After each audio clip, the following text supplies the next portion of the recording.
Okay. Sorry, there was some interruption. See, yesterday we have discussed about else if ladder statement, right? So the syntax and the example. So for this else if ladder statement, so we have to write the flowchart. Okay. So I'll tell you how to write the flowchart. That is general flowchart. Okay. See, we know that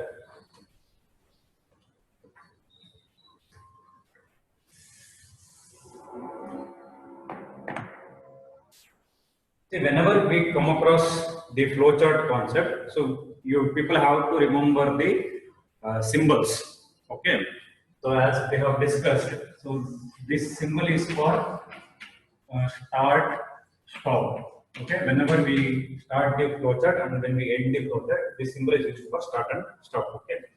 Then, so parallelogram symbol. So this is used for read in the sense input. Okay, read and display.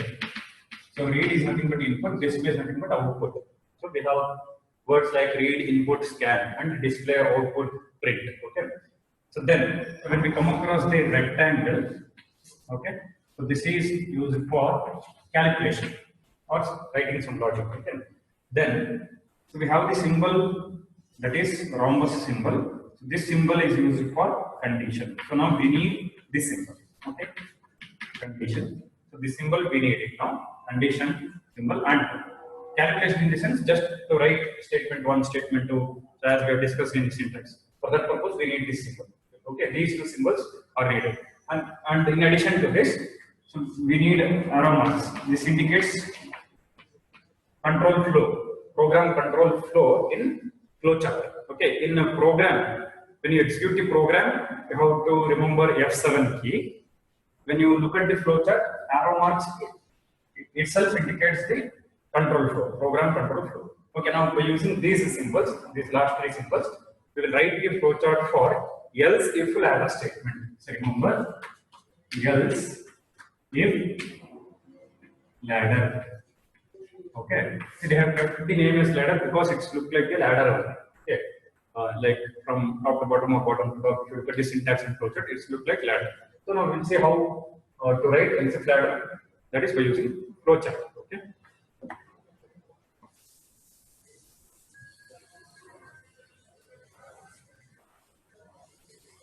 Okay. So first I will write the syntax, right? Then I will write the flow. Okay. The syntax is if condition 1, statement 1, else if. See, write the word else, leaves one space and then write the word if. Don't combine two things. Else, one space, at least one space, then you write the if. Then condition 2, okay. So statement 2, then else if condition 3, statement 3,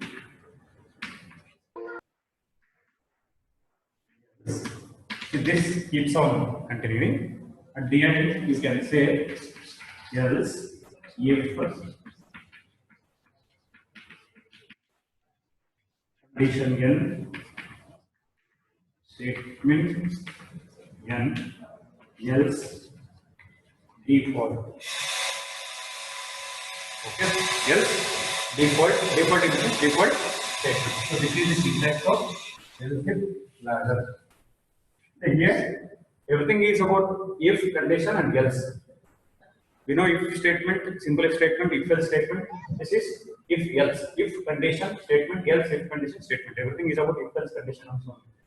So we give, even we know the working of this. So if the condition 1 is true, statement 1 is executed. The condition 1 is false, check for the condition 2, and if it is true, statement 2 is executed. If it is false, go for the condition 3. So this process repeats. If all the conditions are false, then you go for the last one, default statement. Okay, fine. Okay. Now we will see the flowchart of this. So to write the flowchart, you need to remember the symbols of what we should use. See, for the conditions, we need to use the symbol rhombus symbol, or you can say diamond symbol. So this symbol you have to use. Okay, and so what you people have to do is, before you write the condition, you just connect by arrow mark. That means whenever we write general form of flowchart for these concepts, so how we have to understand is, flowchart is already started, and we will not write the end. We will not write start and stop. In between, some part of the flowchart we are going to write. That means before condition, some statements are there. After the last and default statement, some statements are there. In between that, some part of the coding is there. Similarly, here also part of the flowchart exists here. So you have to start in this way. Then here you write the condition. Okay. It is condition 1. Okay. Now you see, if the condition 1 is true, statement 1 will be executed. Right? If it is false, check for the condition 2. So if you look at the syntax with arrow mark, see, I have drawn 2 arrow marks here. Okay, it is not a flow chart, but still we can understand in this way. This is one arrow mark and this is another arrow mark. So by looking at arrow mark only, we can say there are 2 paths, execution path. 2 paths are there. Okay. See, for example, when you go in the street road, if there are 2 directions, left and right, that means 2 paths will be there. Okay. In some cases, circle will be there. Okay. In that case, 4 roads will be there. Okay, forward and left, right. So in whichever way you have come from. Okay, there will be 4 paths. Similarly, here also this arrow mark is nothing but execution path. Here, their traveling path in case of real world example. Here it is execution path. So we have 2 execution paths. That is, if it is true and if it is false. Similarly, in flowchart also we will do like that only. Okay, and whenever you write the flowchart, you see that it will fit in the page correctly. So I will write here so that you can notice that. Okay. See, this side you write it as this. F indicates false, and this side you write it as true. So why? Because just a minute.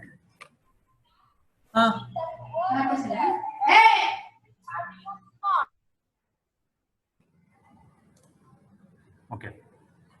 See, this side I am writing the false case. That means one path. This side true. Why? Because see, if the condition is false, it will check for the condition 2. If the condition 1 is false, it will check for the condition 2. So only I have written this side false because some space is there. Okay. So you come to know why I have written like that. Here one more condition I need to write. Because if the condition 1 is false, it will check the condition 2. Similarly, here also if the condition 1 is false, you see the arrow mark, that is the path, it will check for the condition 2. Only if the condition 1 is false. Only if the condition 1 is false. Okay. Next, again, if the condition 2 is true, statement 2 will be executed, right? So you write true here. On one side true, on another side false. And when you write true and false execution path, you see that if you are writing left part of the condition as true, maintain the same thing throughout the project. If you are writing right part of the condition as false, maintain the same thing. Because if you change in between, you may not get correct flowchart. Okay. See, for example, here left side I have written, that is from my side I have written. Left side I have written true, right side I have written false. Okay. But here if I change false and true, you may not get correct. Okay. Maintain this. If you are writing at one direction as false, maintain the same thing. If you are writing one direction as true, maintain the same thing. Okay.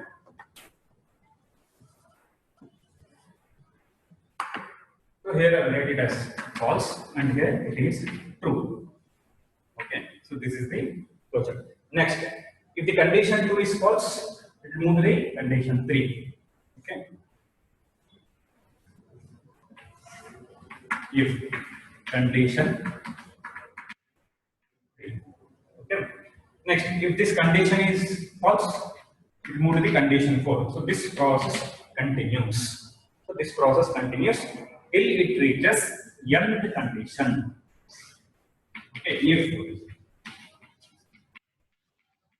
condition n till it reaches nth condition.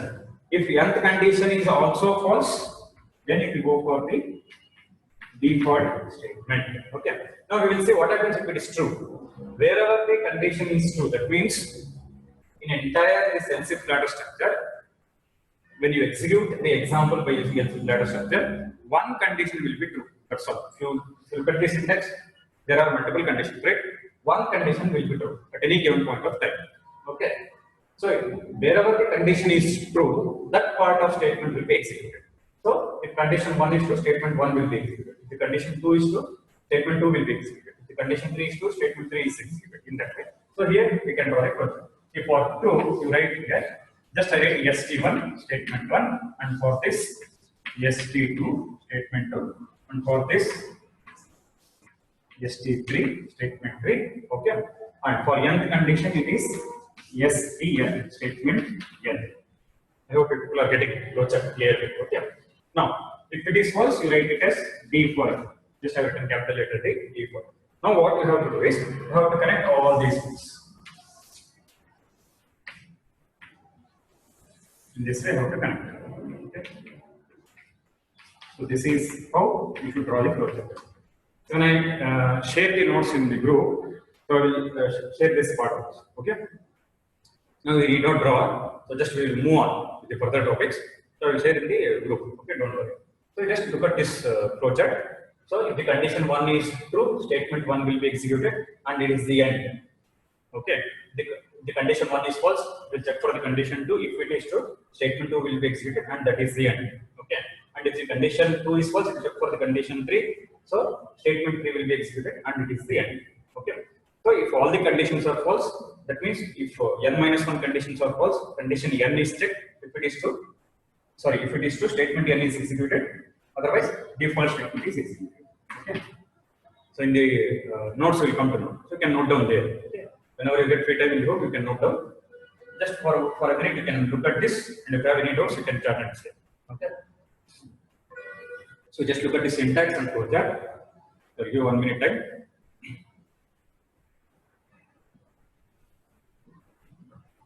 So is it clear with the wordings for all of you?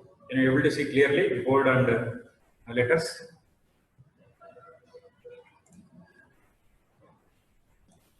Yes, I'll send the notes. I think daily people are receiving notes. Okay, whatever the topics I'm covering, I hope so people are receiving. Okay, fine. Daily you have to note down. Don't wait till the completion of the chapter. Daily you note down the notes. Okay.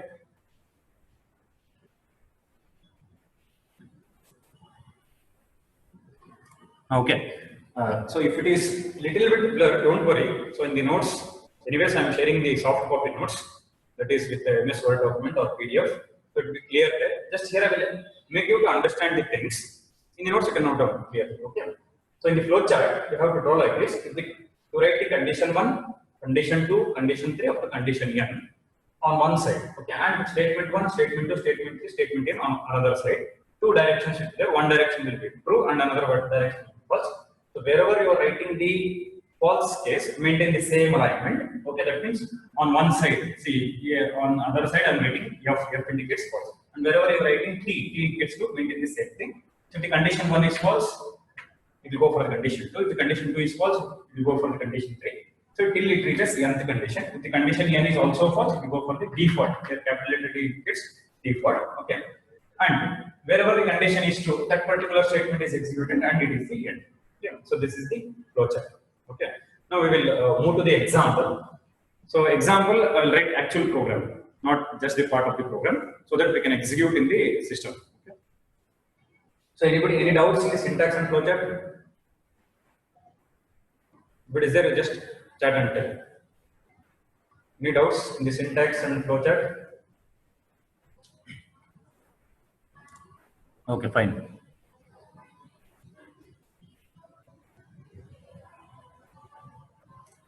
So n indicates nth condition. That's all. Actually, I said, like in mathematics, if I say 1 plus 2 plus 3 up to n. So what does it indicate in mathematics? People can tell. It indicates n number of elements, numbers. Okay, or you can say 1, 2, 3 up to n. It is not infinite. It is some finite value. Don't consider it as like 1, 2, 3 up to infinity. Not infinity. Some definite value like 10 numbers, 20 numbers, 100 numbers, like that. Okay.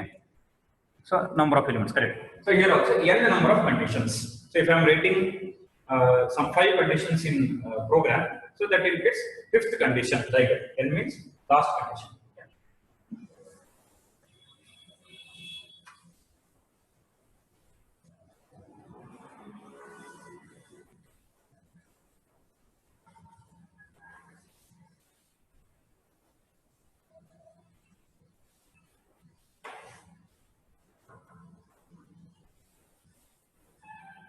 And for this particular chapter, I think I will be often telling like how to write the syntax, okay, then flowchart,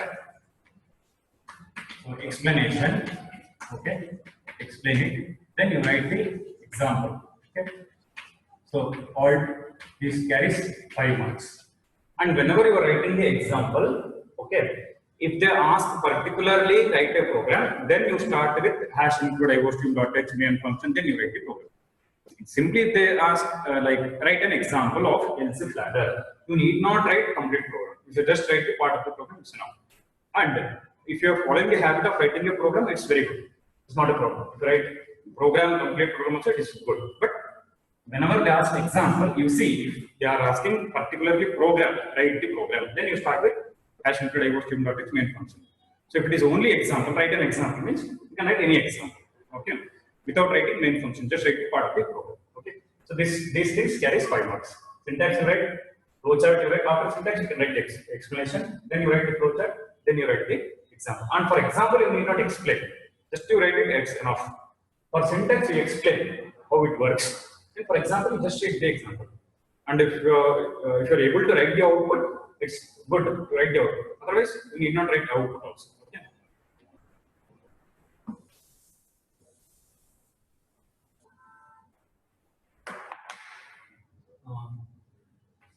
So C++ program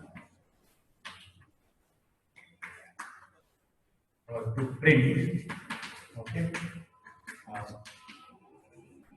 see, distinction or plus second class or pass or fail, depending on the percentage. Okay, for we will write the program. So we know that above 85 or equals to 85 distinction, above 60 first class, then above 50 second class, above 35 pass, last one. If it is less than 35, then it is fail. So we will write the program for this. Okay.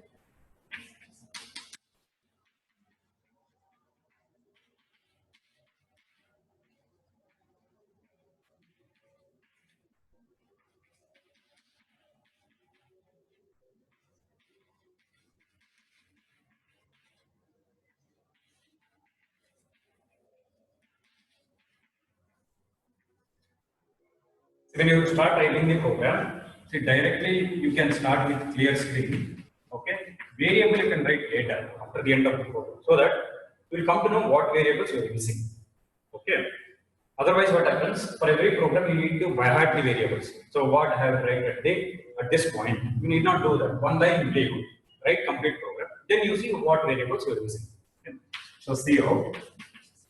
So here I say enter percentage. Okay. Just one say. Then in C, that is in variable P, we are storing the percentage value. Okay, console input, console output. So then here I will write the conditions. If P greater than or equals to 85, CO. Yesterday we have already discussed. Just I will write the program for this. And you need not write backslash in or endl here, because anyways, if you write 5 to 6 CO statements also, only one will be printed. For example, if you say distinction, first class, second class, pass and fail, out of 5 grades, 1 grade will be printed. So no need of writing backslash in or endl. Okay. Then else if P greater than or equals to 60, CO.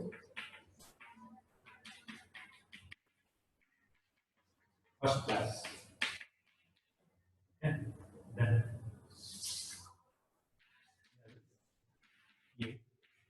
P greater than or equals to 50. See out second class.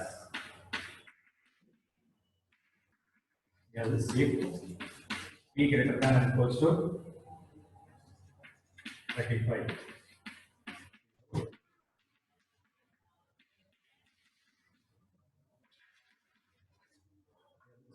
See out.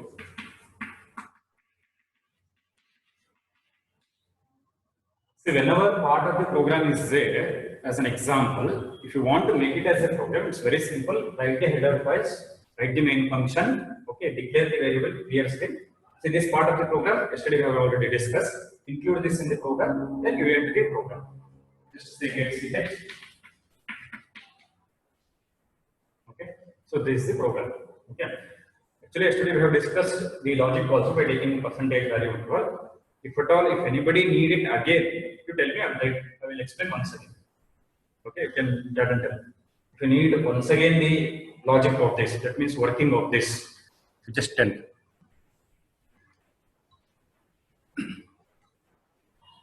So when we execute this program, so we will get the output on the console. Okay. Okay. Before going to the output. Okay, fine. So before going to the output, see. You look at the entire program. Say, I have not written declaration statement yet. Okay, so you call it as declaration statement. Don't call int statement, float statement in that way. Call it as declaration statement. I have not written declaration statement yet. So you people tell me what variable I should write.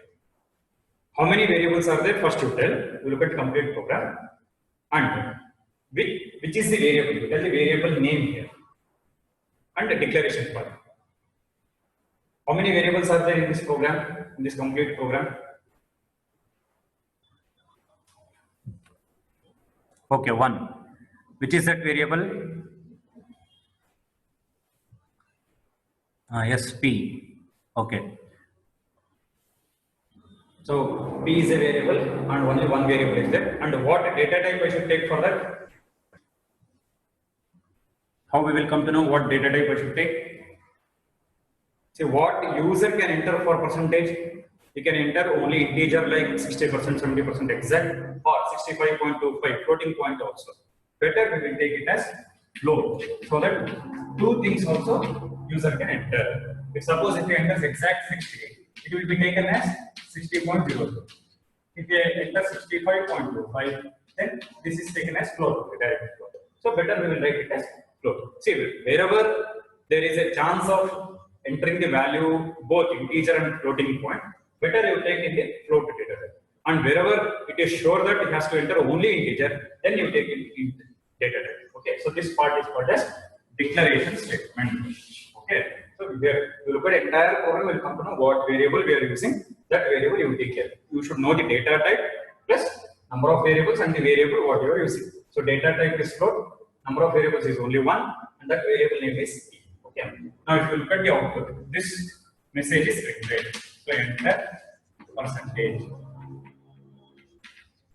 Okay. If suppose if I enter randomly like 55.25. Okay. If I enter 55.25, so this particular value will be stored in P. P is equals to 50.5.25. So in P it is stored. Now what you have to do is it's very simple. You just substitute in the conditions. In the first condition, if you substitute the P value, is 55.25 is greater than or equals to 85? No. Okay, 55 is less than 85. So condition is false. It will move to the second condition. So the word distinction is not printed. Is 55.25 greater than or equals to 60? No. So it is less than 60. That means condition is false. So it will move to this condition because it is false. Okay. Then is 55.25 greater than or equals to 50? Yes, it is 55.25 is greater than 50. It prints second class. Okay.